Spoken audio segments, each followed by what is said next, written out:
बातमी राजकीय क्षेत्रातून आहे। शिवसेना आगामी विधानसभेची निवडणूक स्वतंत्र लढू शकते अशा प्रकारचे एक वक्तव्य नुकतंच झालं आणि त्याच्यामुळे वाद जन्माला आला।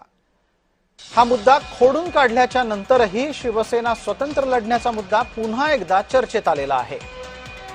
शिवसेनेतून या निमित्तानं मुख्यमंत्री फडणवीस यांना थेट सवाल करण्यात आलाय। शिवसेनेचे प्रवक्ता अरुण सावंत यांनी मुख्यमंत्री फडणवीस हे अभिव्यक्ती स्वातंत्र्य मानतात की नाही असा प्रश्न विचारलाय। या निमित्तानं शिवसेना स्वतंत्र लढण्याबाबतीत गांभीर्याने विचार करतेय असे संकेत शिवसेनेतूनच दिले गेलेले आहेत। या निमित्तानं आपण 3 वक्तव्य पाहणार आहोत। यातलं पहिलं वक्तव्य हे संजय शिरसाट यांचं मंत्री या नात्यानं तसंच शिवसेना नेता या नात्यानं केलं गेलं होतं।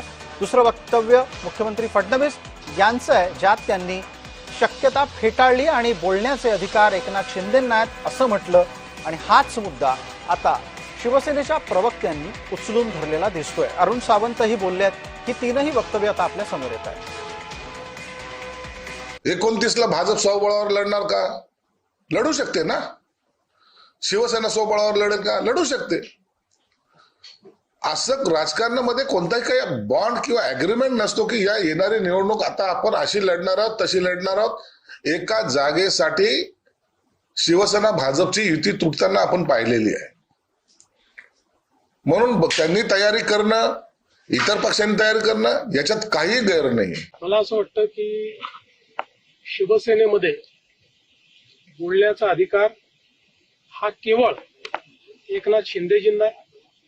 एकनाथ शिंदेजींनी जर काही एखादं स्टेटमेंट त्या ठिकाणी दिलं तर मला तुम्ही त्याच्यावर विचारलं पाहिजे। याच्या संदर्भात तुम्हाला विचारायचं स्पोक्सपर्सनला विचारलं। आता यापुढे आपण आपलं मत व्यक्त करायचं की नाही हा प्रश्न पडलेला आहे।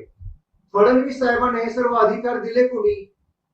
शिवसेनेमध्ये कोणी बोलायचं आणि कोणी नाही हे देवेंद्र फडणवीस जी ठरवणार की एकनाथ शिंदे साहेब ठरवणार हा प्रश्न सध्या मला सतत पडलेला आहे।